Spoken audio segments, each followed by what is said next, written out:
This is the Kawasaki Eliminator 500, and this is the only video you need to know everything about it. Technical features, performance in the city and on the road, fuel consumption, insurance cost, available colors and price, and of course my honest opinion with the positive and negative points.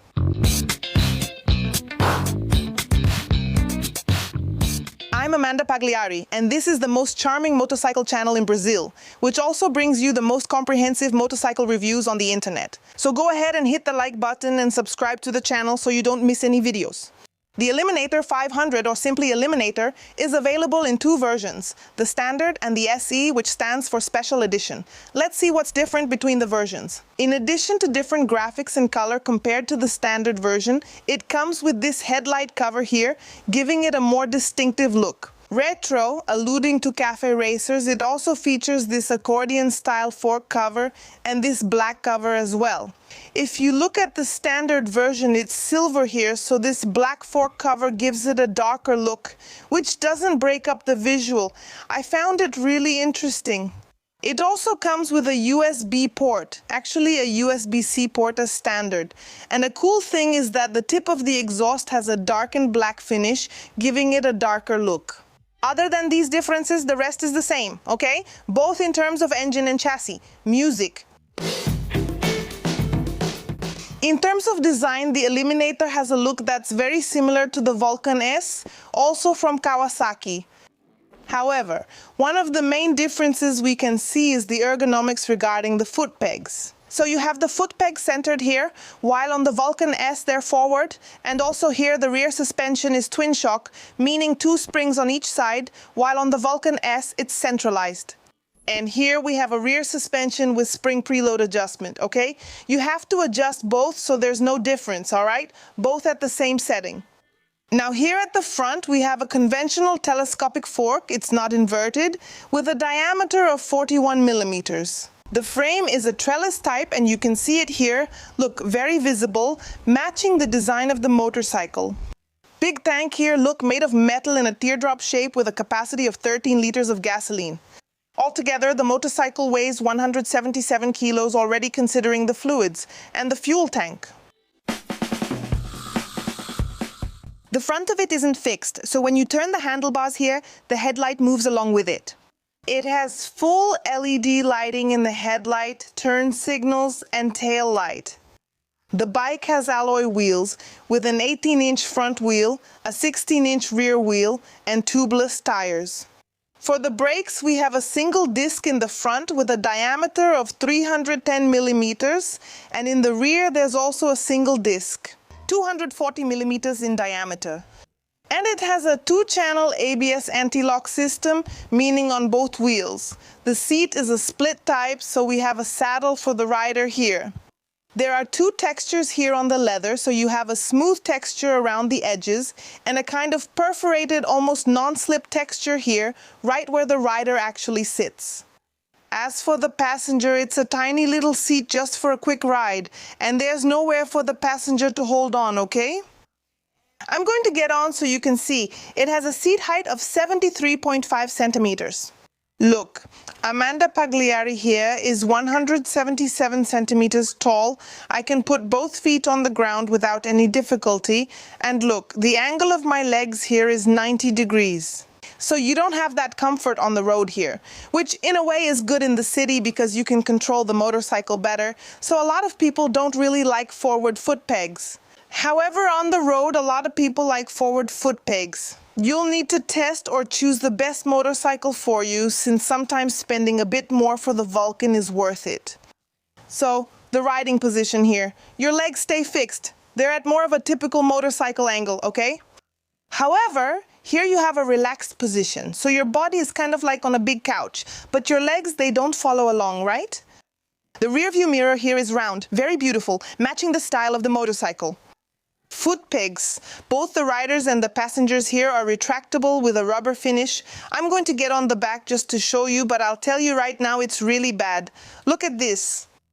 Oh my God, the seat. Here's the board with a leather finish, right? So you have it here, look.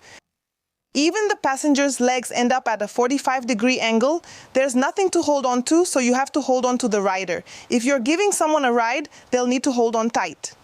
And that's it, there's nowhere to hold on. So this is the riding position. That's it, guys.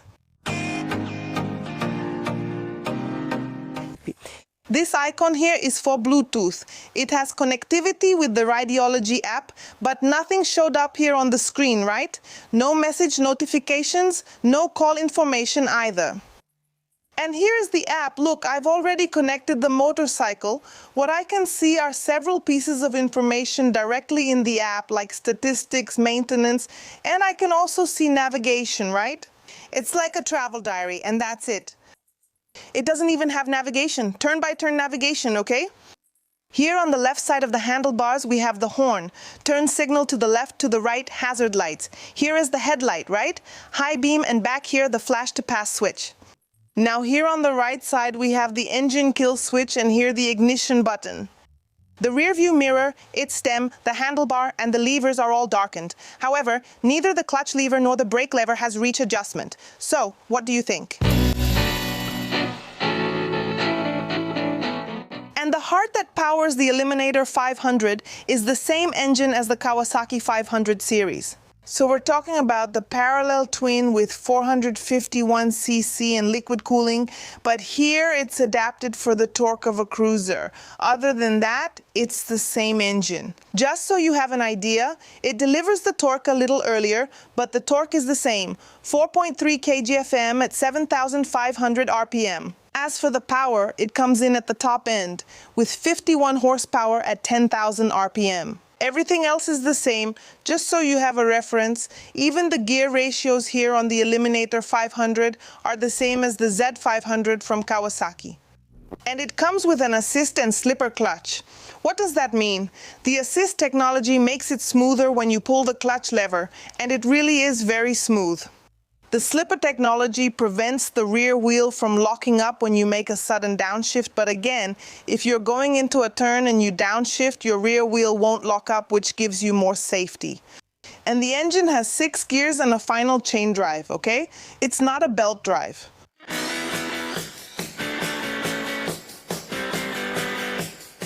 Now that I've told you everything about the Eliminator, it's time to ride it through the streets of São Paulo, hit the road, and finish the video with the pros and cons, fuel consumption, and insurance cost. And if you're enjoying the video so far and think it's really thorough, how about leaving a like? You help and motivate me to create more videos like this. If you think I deserve it, please subscribe so I can reach 1 million subscribers. Did you know most people who watch my videos aren't subscribed? You, my loyal subscriber, make sure YouTube didn't mess with your subscription. Now come along for the ride.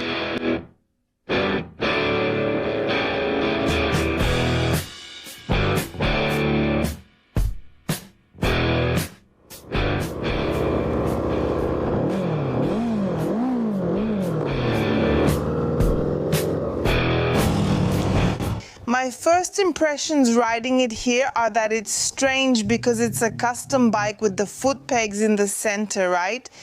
Unlike the Vulcan, where your feet are more forward, here they're not.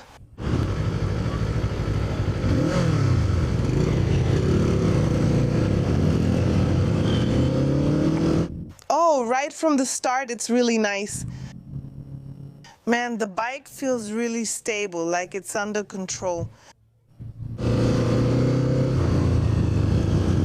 The bike is glued to the ground, really stable. Those are my first impressions. On uneven streets like this, the suspension struggles a bit. There's no way around it, so try to avoid potholes. Custom motorcycles don't handle potholes well.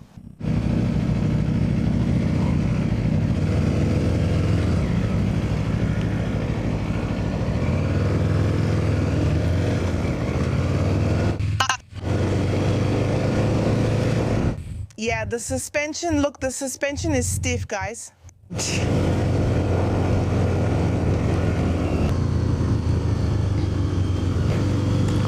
Look, it didn't scrape underneath on this little speed bump. Of course, you have to test with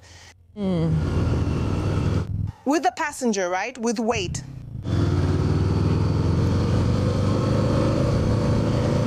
I'm about to hit the road and tell you how it goes. Hey. Hey, for riding between lanes? It's a very agile motorcycle to ride here in the city. I want to hit some heavy traffic to show you how it handles here among the cars. Let me see. This will work to keep going through the gap. Yeah, one thing I liked is that the handlebars aren't so wide. The handlebars aren't so wide, right, to the sides. So with that, I can get through tight spaces more easily. That's a good thing. That's what I'm noticing here, you know? Look. Oh. Look, she's got agility, so it gets a pass for riding through traffic. I like the handlebars. It suits me better and it's not that wide, you know? That's a really good thing. So far, it's not heating up, even though it's insanely hot here in São Paulo. It brakes really well. The riding position feels a bit strange to me because I'm sitting as if it were a regular motorcycle like this. I don't feel like I'm on a cruiser. It's a sporty cruiser, right? The foot pegs are centered. The good thing is that you have more control over the bike, right? But I think the Vulcan is more comfortable in that regard. You can stretch your legs out, right? Yeah. You stretch your legs out and I think it's more comfortable. But the suspension here, I think you feel less impact, right? It doesn't go straight into your spine.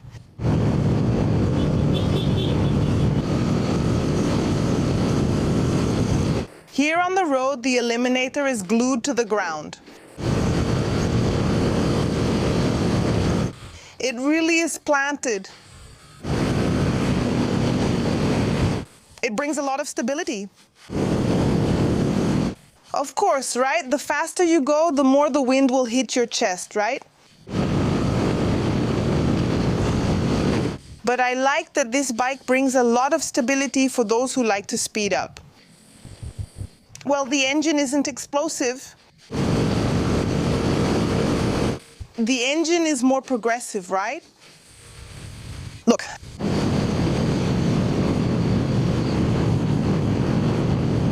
The engine is more progressive, so it doesn't have that characteristic torque of cruiser bikes, right?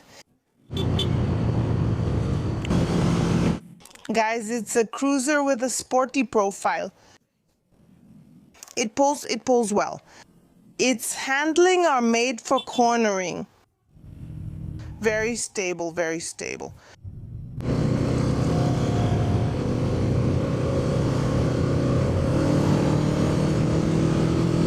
It corners like this, and the engine, it has stamina. It just doesn't have that big torque, you know?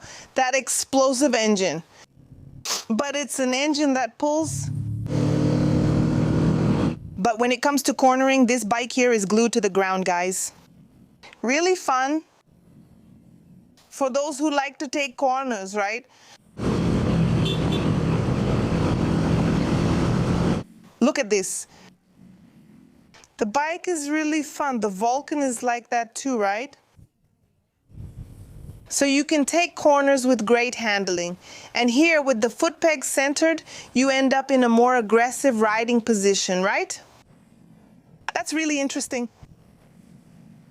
And then it's up to you, right? If you like this style of foot peg or if you prefer the forward ones.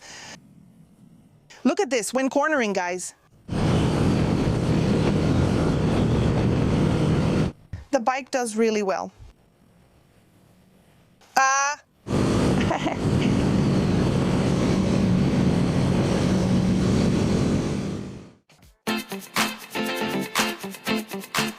When it comes to fuel consumption, we know that the more you accelerate, the more you're going to spend. There's no way around it. I was there, pushing it, accelerating, going for top speed, and it averaged about 15 to 17 kilometers per liter, okay? Now, in my overall test, city and highway combined, it averaged 18 kilometers per liter. Do you have an Eliminator? Write in the comments below what kind of fuel consumption you get with it. And I like this little headlight cover here. I think it makes the front look much more imposing, right? When you compare it to the standard, it looks kind of scrawny, right? Bare. Not here. You see a really well-balanced package. And the trellis showing here on the chassis, right? In its design, I think it's really good. So, a positive point for the design. Finish is another good thing about it. So you see a darkened finish, attention to detail in the paintwork. It's a more premium bike, right? So, another positive point. Another positive point is that it's accessible for shorter people. So editor, you can put the badge for shorter riders on the screen. This bike here is accessible, so that's a good thing. However, on the other hand, another thing that surprised me is that usually lower bikes tend to scrape underneath. And no, even with a passenger, this bike didn't scrape on speed bumps. So I thought that was a good thing. It's an easy bike to ride. Okay, it's not like you just got your license and you're already riding an Eliminator. But if you're a beginner and you like the bike, that's fine. It's not going to give you that much trouble. However, it is a heavy bike, right? And it also has 50 horsepower. So you need to pay attention to that. Ideally, you shouldn't start with such a powerful, heavy bike. But if you do start with it, it's not going to give you that much trouble. Another good thing is that it's really good. It handles corners well. So, it doesn't have that reputation yet of being hard to handle or not cornering well. With the right tires and setup, it corners well. On winding roads like Romero's or twistier roads, this bike will suit you.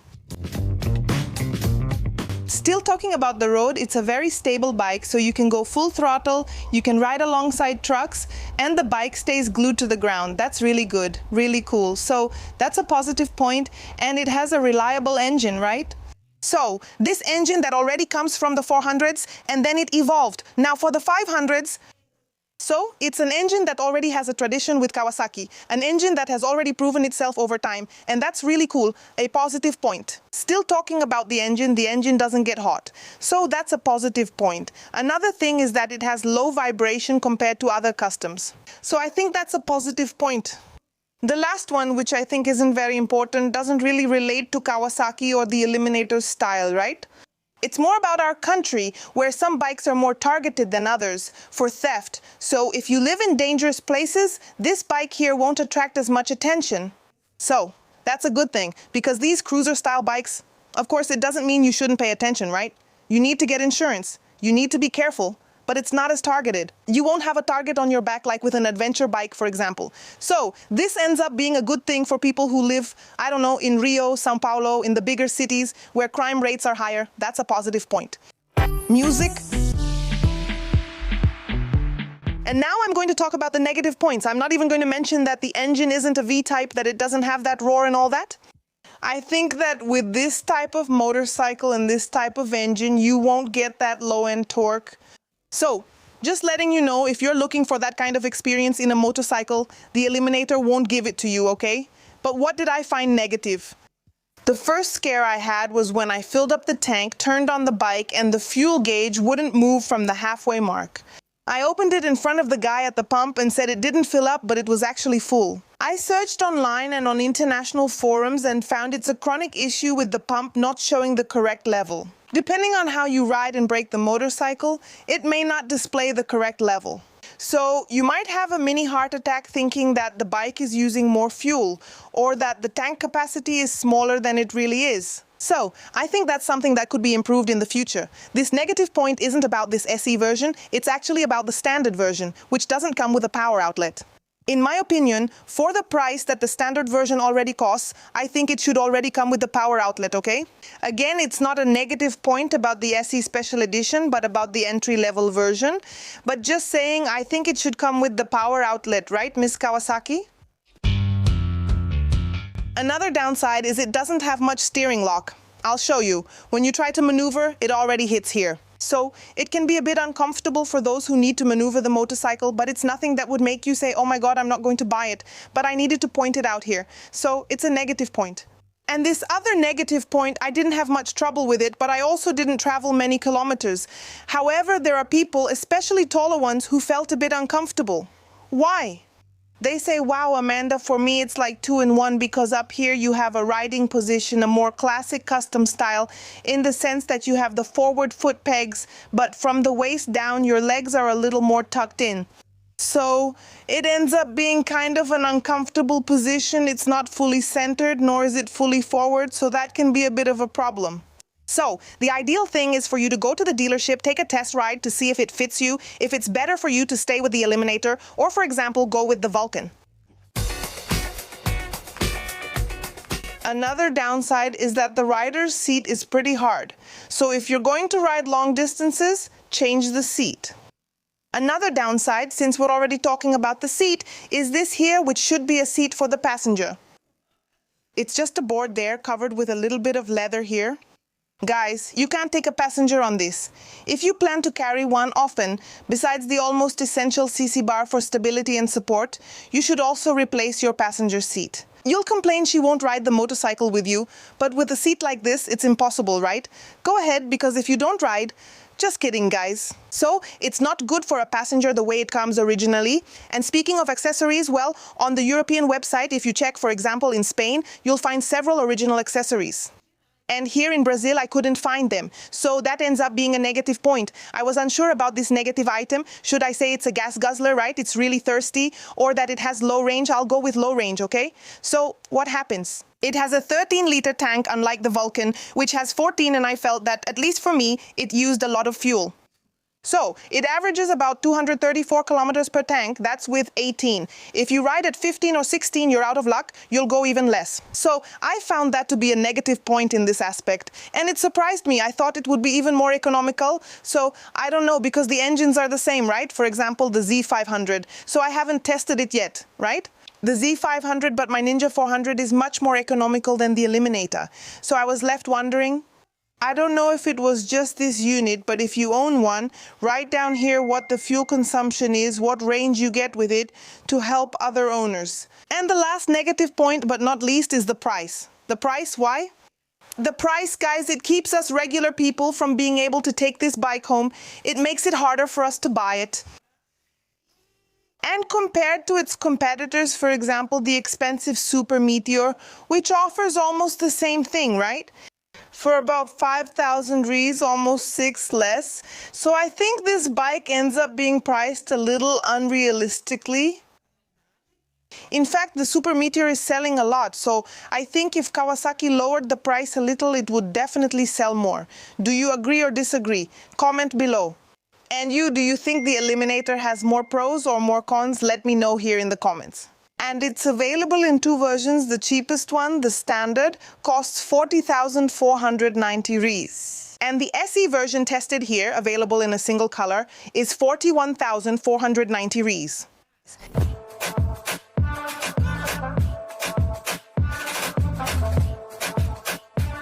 So, what did you think of the Eliminator? Comment below and click on the thumbs up, the like button to help me out a lot. I'm sure other people will enjoy watching this video, right? And with you engaging, YouTube will definitely show it to more people. Share this video with your friends, WhatsApp groups, and Facebook. They'll love learning about the Eliminator 500.